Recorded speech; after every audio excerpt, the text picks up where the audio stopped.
Hello, and you're very welcome to this session of Communiqué Conversations. Today's guest is a global leader in the fascinating area of government relations, that tricky but vital interconnection between government and business. These are two totally different worlds with very different dynamics, yet there are huge interdependencies. His name is Paul Beijer, and he works out of The Hague, where he is managing director of a company called GR-IQ. He helps Fortune 500 companies and other large organizations build the government relations capabilities that help them create and protect significant value. Paul spent 23 years at Shell, first in senior finance roles and later strengthening the professionalism of Shell's industry-leading global government relations organization, where he helped to establish the backbone of the function as it is today. Through this, and also from working with a broad spectrum of clients in various sectors and jurisdictions, he's accumulated an invaluable set of experiences and insights on how to get the most from a government relations function. I met him earlier in the week, and I started by asking him to give an overview of the context in which he works. I'd say what's important to give a bit of background, a bit of context to what I do is the notion of how valuable, how important government is in determining the value of companies.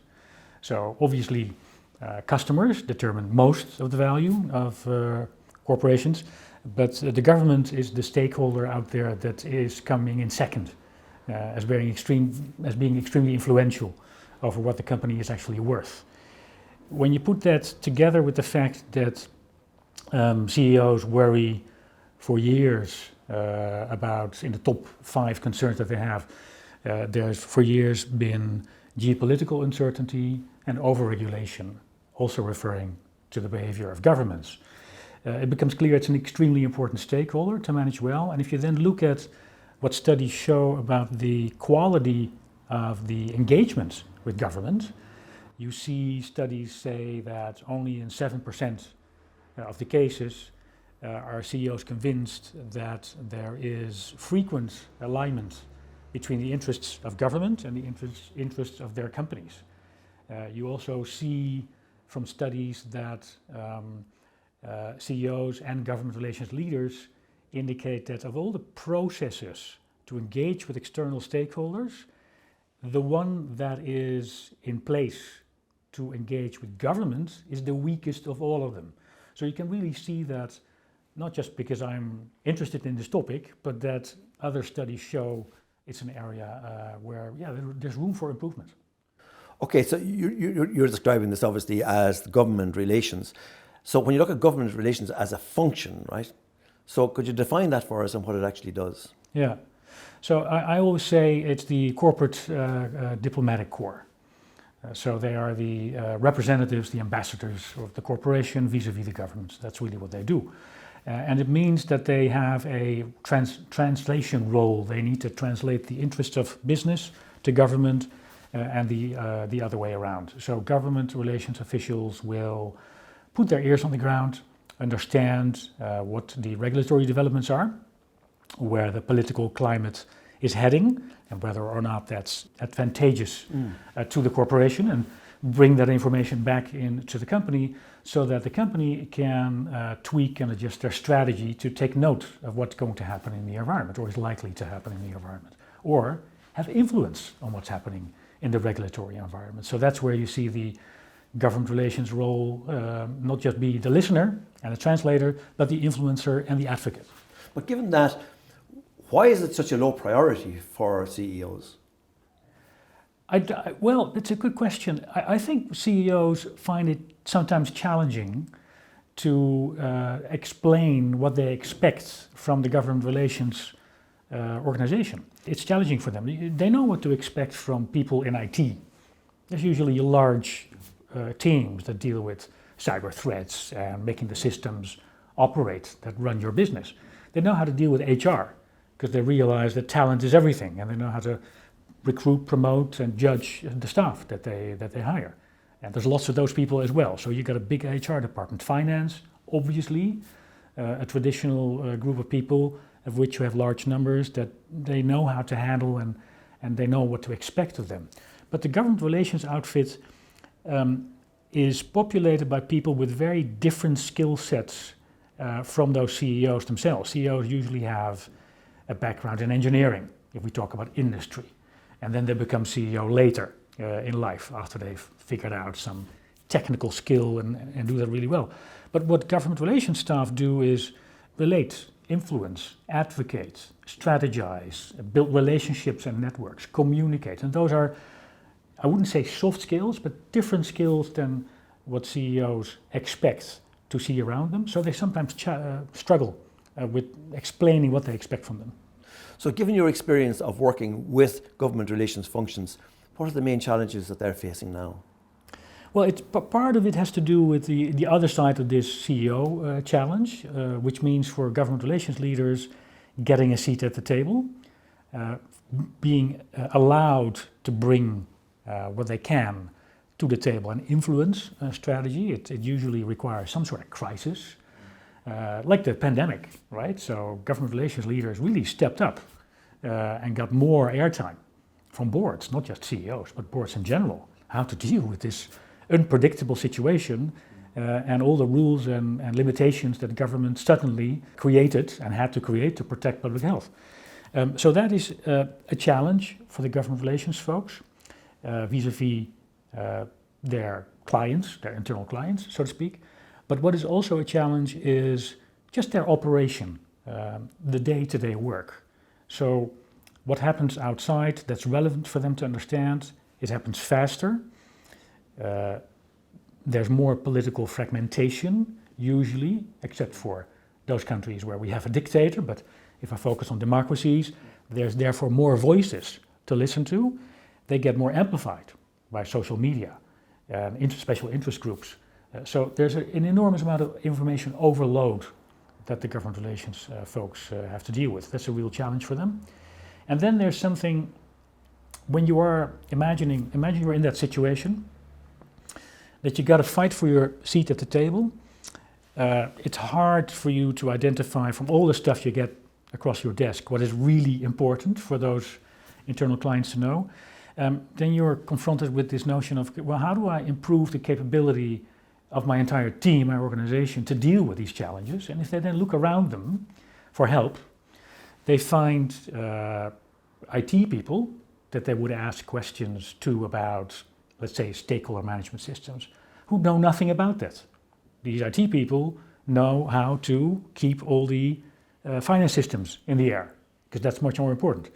They go to procurement to buy some service and some support to do their work and be able to deal with these operational challenges. But procurement people know how to buy maintenance services and equipment for industry. Maybe they have experience in negotiating contracts with big strategy consulting firms, but not with, diplomatic government relations lobby clubs around the world that they might need in one or more capitals to have influence.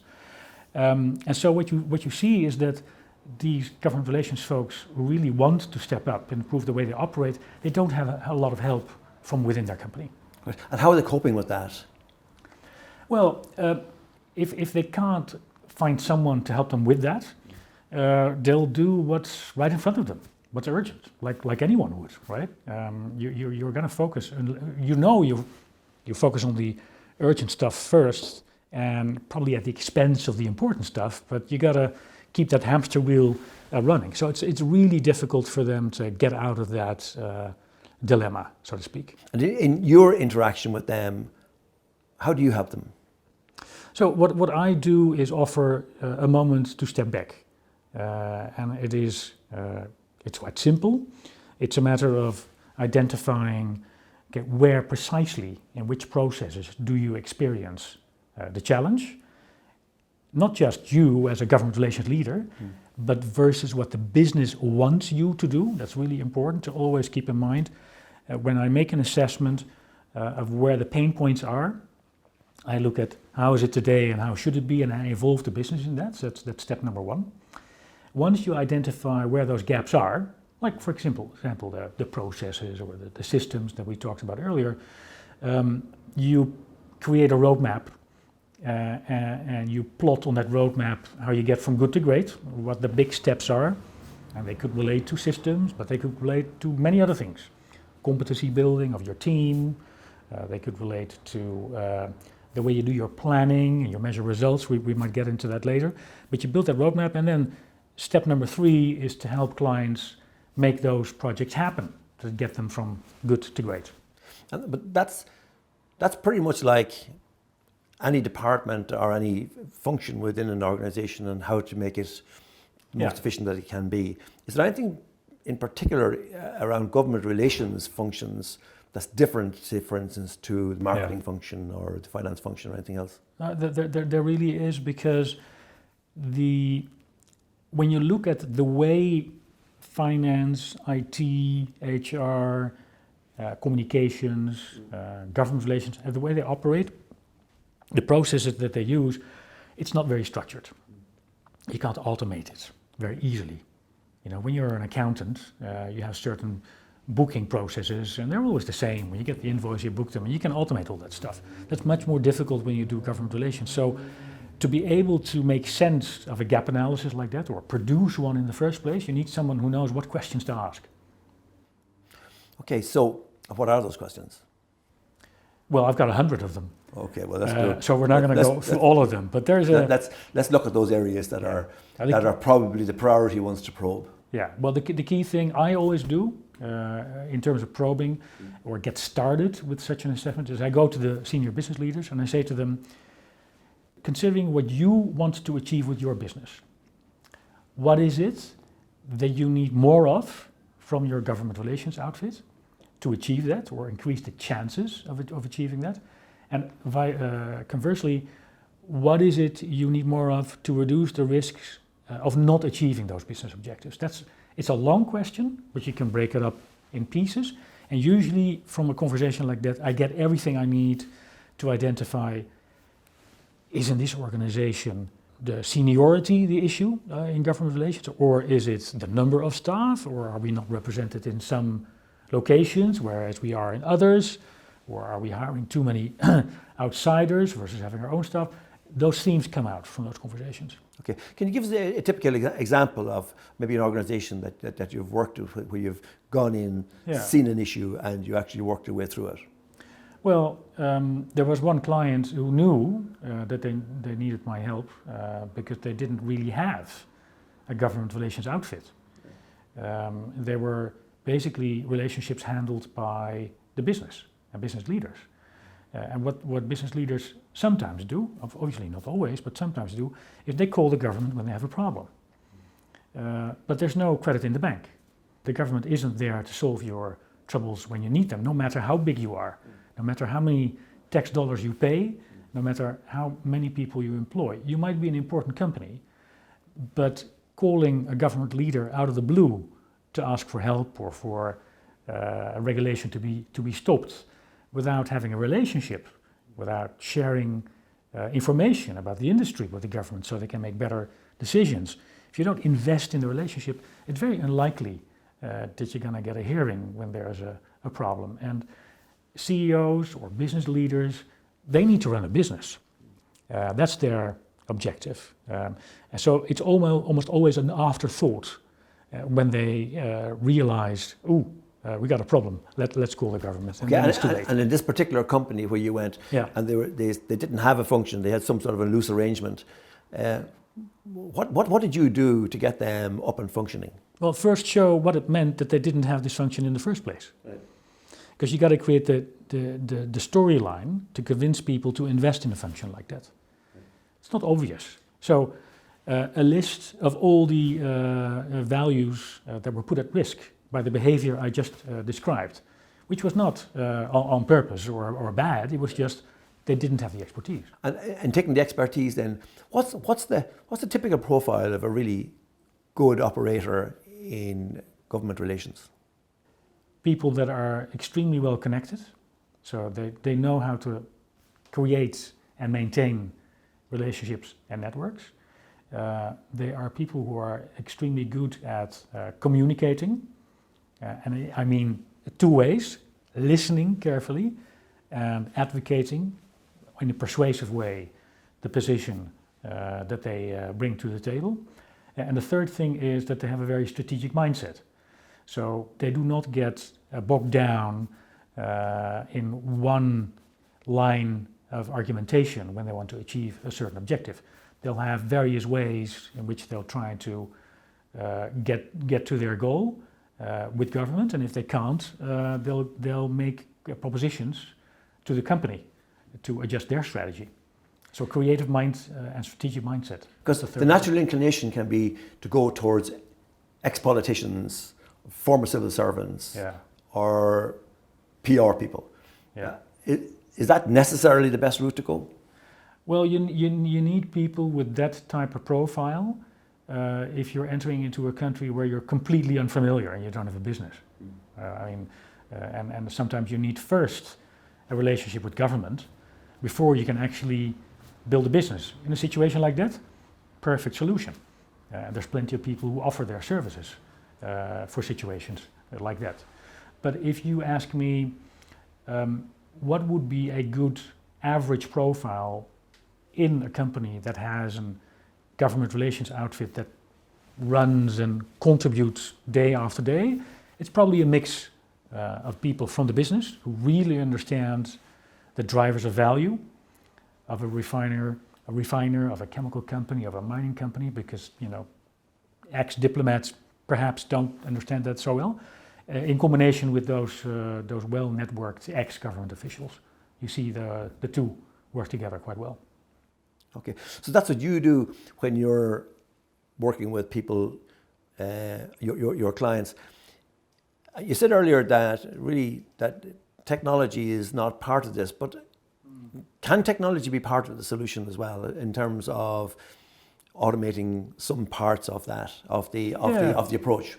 You can. Well, what I said was that the work that government relations folks do is not so structured, but there are bits that are and can be structured if you're willing to do so. And there's people, technology companies that have identified that opportunity and developed solutions to address the recurring activities of government relations folks. So, for example, there are companies that track specific regulatory developments and where they are in the process and report that back to you, but only the ones you want to get alerts on.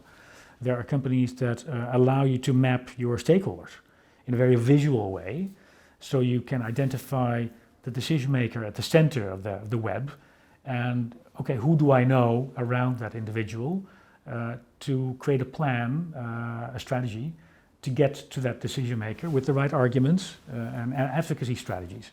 So there are definitely tools out there to help you with that. And if I look at the capability of a government relations outfit, that's always one aspect of it, to look for improvements, processes and tools. But you also have to look at, well, how are we organized and how do we govern the work? That's lens number 2, as I call it. You also need to look at competency and the skill set of the staff that do the work. That's the third lens I look at. Very important to be successful and prove your capability is that you have a very articulate plan and you report the results against that plan, also back to the business, right, who is your internal client. And of course, a very important point is how do you lead this organization? How do you bring people together and create a culture of collaboration where I can learn what you have done with a very complicated government that doesn't speak between the ministries, because I have the same problem, because it seems to be a local type of function, but there's a lot to share on a global level and between regions as well. Okay, so taking those various lenses that you're looking at now, and they've got to do with the strategy, they've got to do with the processes and all that goes with that. When you are working with an organization, how do you manage to keep all that kind of organized, as it were?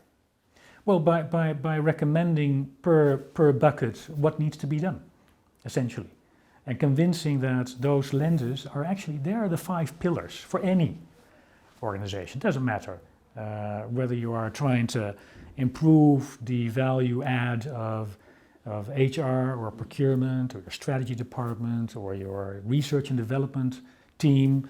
You always need to. It's like a business. If you look at improving the way you run your business, these are the 5 things that you look at, and it's what I say to government relations leaders. Look at your shop as if it's a business and a profit center that has to add value for the cost that you charge. And then these 5 buckets, if you will, really help you organize your thinking. Yeah. Can you give us some examples of where government relations has really worked? You know, on 2 sides of the table. One, where it's managed to convince government to change policy that suits the company, and on the other side then, that the company, having got sight of what's coming down the track, for instance, in regulation and that early warnings from government relations, have managed to change the strategy of the company. Of the business. Business, yeah. Let me start with the first. So, for example, there was a gas field, a very concrete example in the United States, and gas and oil. They don't really take account of state boundaries, right? When they grow and develop over hundreds of years or millions of years, rather. And so this field was positioned underneath a location where 3 states met. The borders of 3 states met. And so you could actually drill a hole from any of those states to get to the gas. Now, if you're an oil and gas company and you have the right to develop that gas field, you're in a pretty good position to influence regulation, because you can actually ask these states, all 3 of them, to compete for your plant to be put on their land in terms of tax breaks, investment grants, whether or not the people that you are going to bring into that facility are going to be unionized, and if so, in what way? So there's a lot you can do to convince government to give you the benefits that is most attractive. Okay, what do you say to people who are uncomfortable with the fact that government relations people seem to be kind of super lobbyists who are out there using big business versus politicians and government? I'm going to answer that question, but maybe I can first answer the other question you asked, which was about... All right, okay, the other side of the table. Yeah, the other side of the table, keep that right? one in Because mind, it's though. not just... Yeah, okay, we keep... You want me to keep that in mind? Keep that in mind. Okay, Go ahead, tell me about the other side of the table, go on. Okay, yeah. So I remember a conversation early on in my career in government relations, in my last job at Shell. And this was a situation where the company had developed engineering wonder. It was a floating LNG vessel, had not been done anywhere in the world. It was basically a floating liquid natural gas vessel that did everything from getting the gas from a deep water well at 2,000 meters below sea level or something, pump it up to the ship, purify it, cool it, transfer it into a LNG tanker, and then move it to the market. That had never been done in the world, and Shell was very, very keen to show that this was a really good way of operating a deep water gas field. By the way, the traditional way is you build your well locally, you move a pipeline and have all the purification, cooling, storage, and transfers done onshore. But this was all offshore, on a ship, an entire facility on a ship. And so when the company went to a government and said, this is how we want to develop this field, of course, we're going to pay you royalties and taxes and everything that the government should get. The government wasn't interested in that, because the leaders in the province said, but I want to show to my people that we're building a facility on land, and I want these people to come and have a job. There's no visibility if you're out there, hundreds of kilometers from the coast. So then the question was asked to the business, what would you do? How should the deal look like for you to be indifferent? Whether you use your fancy engineering wonder or actually build what the government is asking you to build. And then you can influence this strategy of the company, because of course the field must be developed. The company wanted that. Fine. Coming back to my question. Yeah, back to your question. Which was, what do you say to people who are uncomfortable with the notion that super lobbyists, maybe like yourself, right, are out there trying to influence government for for the company's benefit and the shareholders' Yeah. benefit rather than for the citizens' benefit. Yeah, no, there are conflicting roles of government and business. Yes. So that's a fact. I'm not going to change any of that. Let's not be foolish about that. But the first thing is, if you deal with a conflict of interest that's systemic, because that's actually what you're saying, because people worry about this all the time and they're right to worry about it, you can't not have these conversations. That doesn't make any sense, but you need to regulate them. And I would say that the lobbying regulations, they exist. They exist in the UK, they exist in Europe, they exist in America, but they're mostly about registering who you speak to, how long you speak to them, how much money you spend on X, Y, Z. What is being discussed isn't shared. So I think what you will see, I can't predict when, what you will see is an increasing demand for more transparency, and I think that's a good thing, because I don't think companies should have anything to hide if they, make a case. Other people also make a case to government for X, Y, Z. So that's one. I think the second thing is, and that doesn't diminish that people can and perhaps should be skeptical about what happens behind closed doors. But I would say, when you look at what the people who call themselves, or who the public calls lobbyists, what they do, they also engage government very often on their request. Because to make regulation and law ruling or regulating a certain industry, you need to know how that industry operates. So they bring a lot of knowledge and information that allows government to set the rules in an appropriate manner.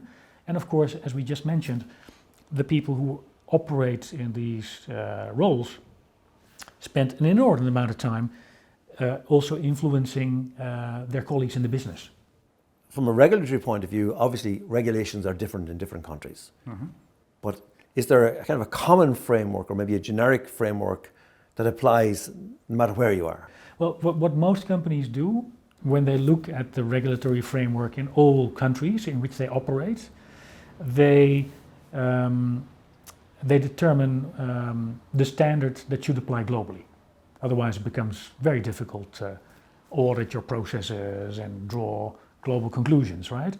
That's often driven by the country in which the shares are listed. Yeah.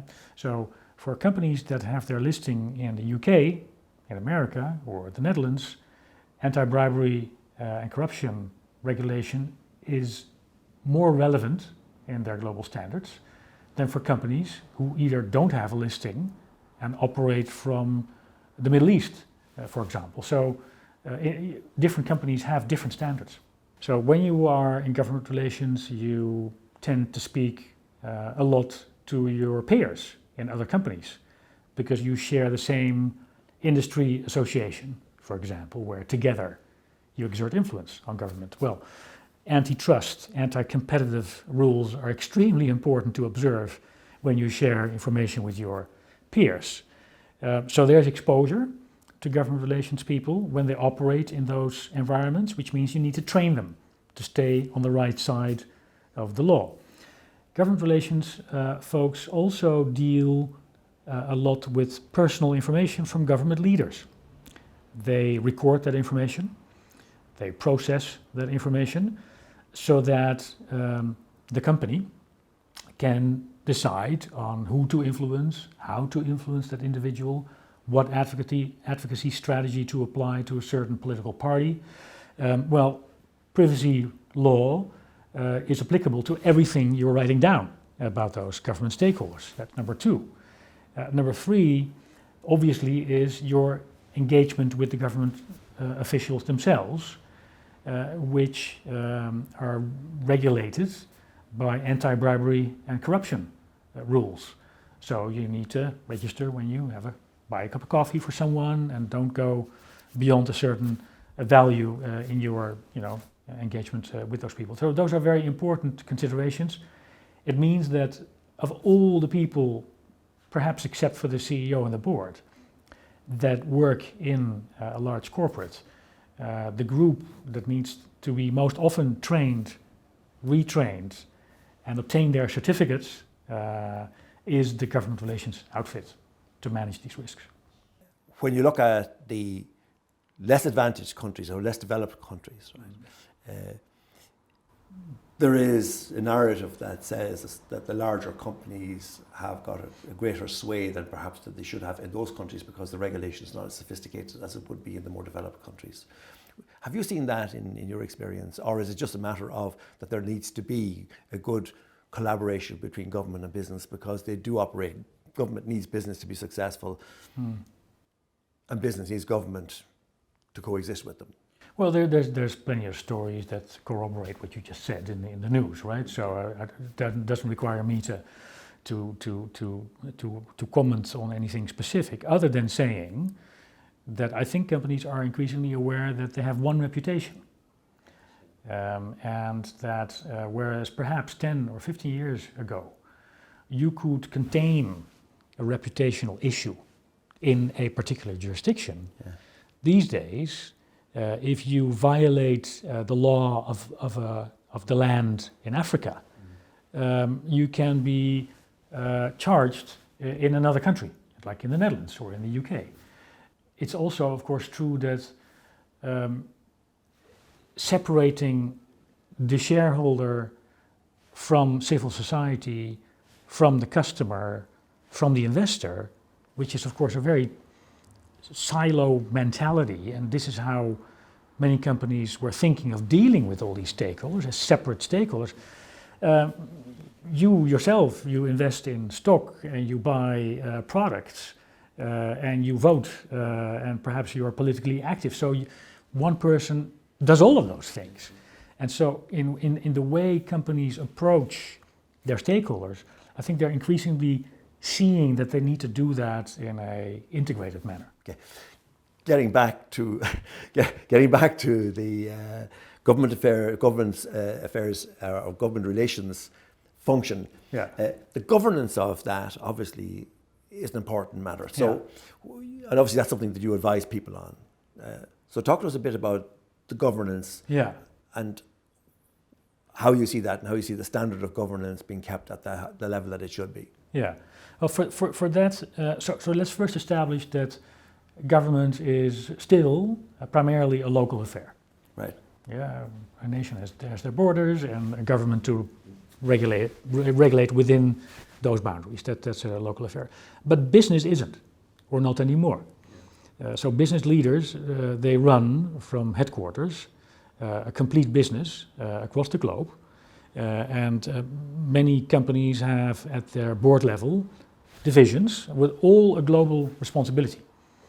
30 years ago, you would at board level have regional directors. Now you have divisional directors with global accountability. That means something for how the business shows up in a country. There will be a general manager for chemicals. There will be a general manager for, let's say, base chemicals, another one for fine chemicals, another one for pharmaceutical derivatives for those. So you have a chemical company, right? You have 3 different general managers in a country, all with their own bottom line and potentially all with a different desire to get something from government. And so increasingly, to go to governance, you still want to have one face towards that one government as a corporation, which means that very often what you see is that locally, one of the 3 actually also puts on the hat of being Mr. Group or Mr. Company to represent the company with one voice towards the government. With all of this activity, it's all very intangible. So from a company point of view, and particularly from CEO point of view and the board, how do you measure success because it's intangible? Yeah. So what do you advise companies to do to measure the success of the function, this kind of more soft function that's there? Yeah, it's an interesting question because it's the question I get most asked by government relations people themselves. KPIs, measurement, metrics, and there is the first thing I need to say is there is no holy grail for this.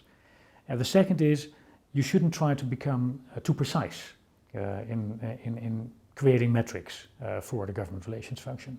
Usually it's a small group of people. We established that earlier. So if I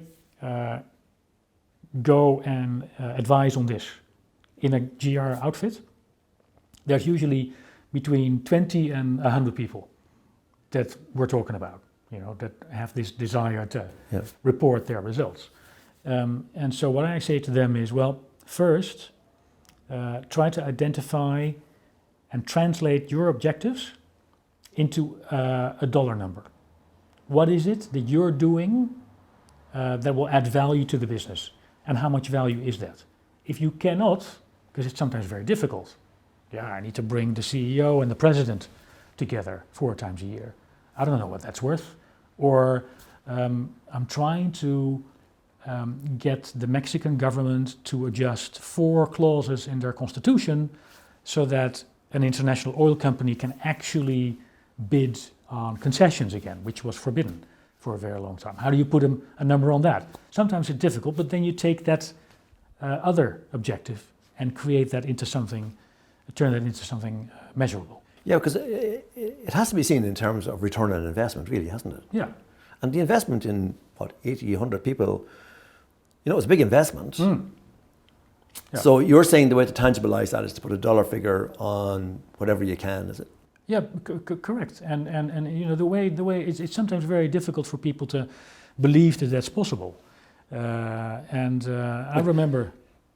You have the magic sauce for doing that. No, well, I mean, it was my colleague. It wasn't even me. But I remember a colleague in Singapore. Yeah. He basically said, "Look, I've got 15 people, but I've got hundreds of priorities I can put them on." So he went to the business and said, "Look, if you don't give me a dollar number, you're not getting my support." And then people become creative and give you what they think it's worth. If there was one piece of advice that you could give to CEOs or indeed head of function in government relations who are tuned into us today, what would that be? Firstly, I would say when people go through their career in big companies, the moment at which they come in contact with government relations, it's not during their internship or their first years as an engineer or researcher in the lab. It is when they start getting accountability for a P&L for a business. And so that usually takes some time in big corporations before you get given that responsibility. I think it is good for a company to identify their talents that they think they want to develop and have those business talents do a stint in government relations, so they start to learn not just how to deal with customers and running profits and building their brand, but also how to deal with the realities of these stakeholders, including government stakeholders. How the world works is a really good lesson to learn earlier. So I would say CEOs, try to maneuver your high potentials through a stint in this department if you have it. I would say to government relations leaders who look to improve their capabilities and the value that their unit can add to the business, to treat it as a business, to look at their function as a profit center and identify where they can add more value at lower cost and reduce the risks at the same time, and do so in a very transparent way. It is possible, it's hard, but it's possible, and it will safeguard you from random cuts into your team when the company is facing a difficult time, for example. And I've seen that happen. You're very transparent about what you're delivering and what that costs. It's a good mechanism to protect yourself, even if that's all you wanted to do. And then I would say to the government relations professional, they are people that use diplomacy, relationships, language, persuasion. We talked about those skills before, but it is really important for them to succeed more often, to speak the language of the business. And so what I always say to people a bit more junior in the government relations outfit is that they should meet the economist in the business who does the numbers and who makes the analysis of whether this investment in this plant or debottlenecking project or acquisition, whether that's a good decision or not. They use valuation methods, and government relations people can actually help these economists understand the value of influencing government to do X, Y, Z, because that has an impact on those models. But those people who do GR need to get a little bit more comfortable with the numbers. Paul Beijer, thank you very much and really appreciate your time today. Thank you. Thanks again to Paul for that, and I hope there have been plenty of valuable inputs and insights that you can take away and apply to your own businesses. If you'd like to set up a government relations function in your own organisation from scratch, or feel a need to explore how an existing one can be improved, Paul's contact details are on your screen. So till the next session of Communiqué Conversations, goodbye and good luck.